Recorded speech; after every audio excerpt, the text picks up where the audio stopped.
नमस्कार.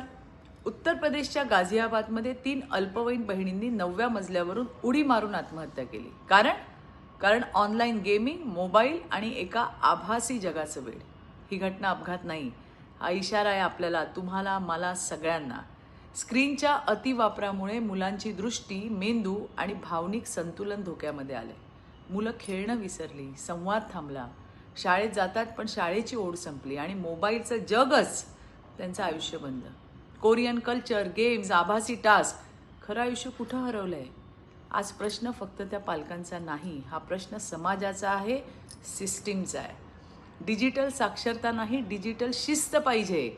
आज हे जर आपण नाही थोपवलं तर आणखीन बळी जातील आणि ते आपल्याला परवडणारं नाही आहे.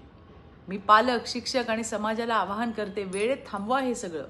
मुलांशी बोला, संवाद साधा, त्यांचं बालपण जपणं हे तुमच्या हातामध्ये आहे. या विषयाचं गांभीर्य लक्षात घेत हा विषय मी अधिवेशनातही मांडला होता. बालकांसाठी स्वतंत्र डी-ॲडिक्शन व पुनर्वसन केंद्र उभारणं ही आज काळाची गरज आहे आणि त्यासाठी मी स्वतः पाठपुरावा करणार आहे.